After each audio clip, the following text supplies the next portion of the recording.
It was the 1990s, and you were chatting with your buddies, whether it be at recess, the cafeteria, the bus stop, maybe during class.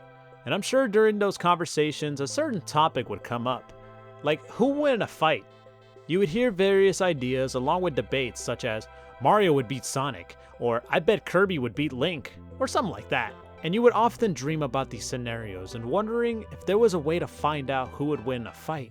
As the new millennium approached, you were probably watching TV like Fox Kids or Kids WB, or if you were fancy, Cartoon Network or Nickelodeon.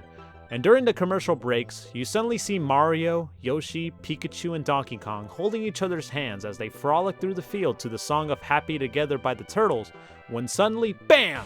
Mario trips up Yoshi and they start beating each other up. It was something you couldn't look away as the movie trailer voice describes the moments while gameplay was being shown for a game called Super Smash Bros. It was released in North America in April of 1999 and went on to sell nearly 3 million units in the United States alone. It went on to release sequels for every new Nintendo console since, and created a legacy that is still impacted to this day for both Nintendo and for gaming in general. As of this video, it has been 25 years since its release, and I wanted to look back at the original Super Smash Bros. From a game that started as just another generic fighter to one of Nintendo's biggest series that even people outside of Nintendo want to be a part of. So sit back and relax as I take you on a trip down memory lane as we step into the ring of Super Smash Bros. Before we talk about the original Super Smash Bros., let's start off with a bit of a background. It was 1996 and Kirby Superstar was complete and released for the Super NES. Masahiro Sakurai was producing a presentation for a 4-player fighting game for the Nintendo 64 called Dragon King.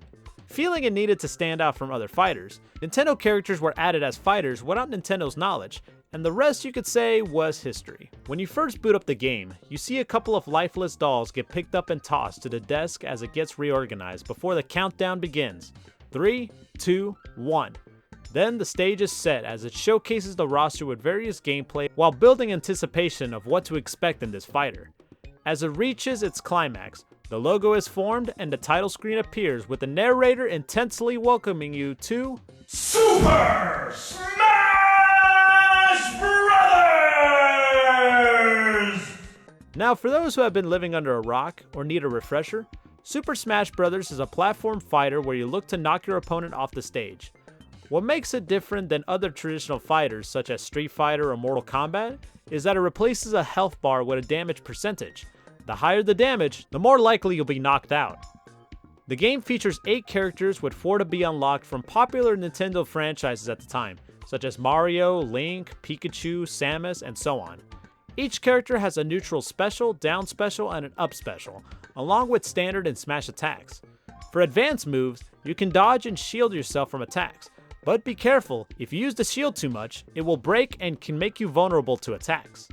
You could also perform grabs, and depending on the character you can grab close by or from a distance. The movements for each character are distinctive from their respective series and play differently, such as Link using bombs, Pikachu shooting thunder, and Kirby's ability to copy opponents.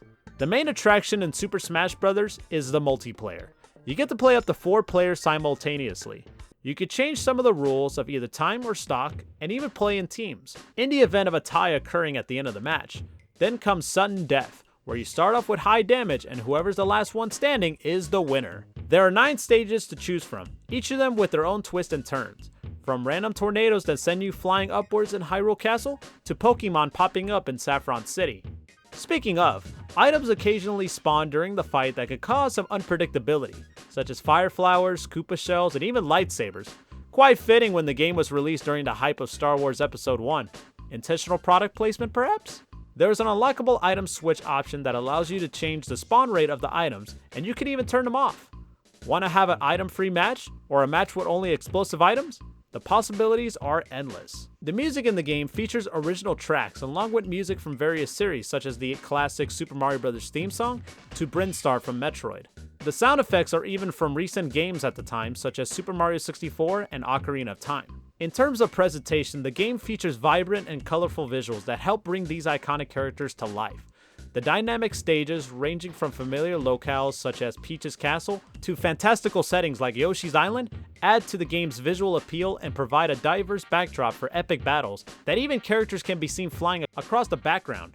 When it comes to attacks such as getting shocked, you can see the skeletons of the characters, and when being hit with an explosion, you can see them covered in smoke, so it adds to the slapstick cartoony vibes you would see on Cartoon Network or on Nickelodeon. The single-player campaign plays like a traditional arcade mode, where you face off AI opponents in fixed routes and conditions, such as a team of Yoshis and Kirbys, to even a giant Donkey Kong and a metal Mario. Defeating them will earn you points based on your performance during the match. The higher the difficulty, the more points you earn in the end. During the campaign, you will participate in minigames. The first two are break the targets and board the platforms. For both minigames, the characters have their own stage and you have 2 minutes to complete them. The third minigame is called Race to the Finish, where you have to run to the goal within the time limit while having to deal with traps and polygon fighters. By the way, those polygon fighters, you'll see them real soon. And by that I mean immediately, as you have to face 30 of them, and they usually take a couple of hits. Eventually, you'll meet the final boss of the game, the Master Hand. Instead of a damage meter, it has a stamina meter, so you'll have to beat it until it's defeated. After that, you get your final score, and then you see your lifeless body on the desk, as the room door closes shut. After spending time with the first game and playing every Smash Bros. Since, I could see that even though the original set the tone for future Smash titles, the original, for a lack of a better phrase, is a bit primitive. For starters, I was so used to turning off tab jump that I forgot that there was no option to do that, so it kinda threw me off a bit when I started playing this again. During gameplay, when it comes to grabbing ledges, you gotta make sure you're facing the ledge, cause you can't grab it like in later games, regardless of which way you're facing. I forgot that this happens occasionally, but when playing with 4 players, there was a bit of a slowdown. Nothing game breaking, but it was a bit noticeable. After spending a couple of hours, once you unlock everything, there is nothing else left to do, so if you got friends or siblings, you'll be spending most of your time in versus mode. As I look back on Super Smash Bros., it is very clear that this game has a special place in the hearts of gamers worldwide. It was a celebration of Nintendo's rich history at the time, and it's a testament to the appeal of its characters. It's often credited for many gamers' introduction to beloved and iconic series from Nintendo, such as Earthbound, F-Zero, Star Fox, and so on. Its innovative gameplay, memorable roster, and pulsating multiplayer experience indeed left an undeniable impact. In fact, there are even tournaments of this game still being played to this day. And also a mod called Smash Remix adds new characters, stages, and updates while retaining the gameplay that we know and love. 2.5 decades later, Super Smash Bros. On the Nintendo 64 forever serves a timeless reminder of gaming's golden age, and the impact of bringing people together through the power of play. No matter where you play this title, from the native console to virtual, it takes you back to a time where you didn't worry about the world outside, and you remember the time spending with family and friends. Whether it was a combo, the first victory, or even unlocking all the characters. It's the memories we make with this game that help set the tone for what to expect of this series for the next 25 years. Thanks for watching this video. If you enjoyed it, hit that thumbs up.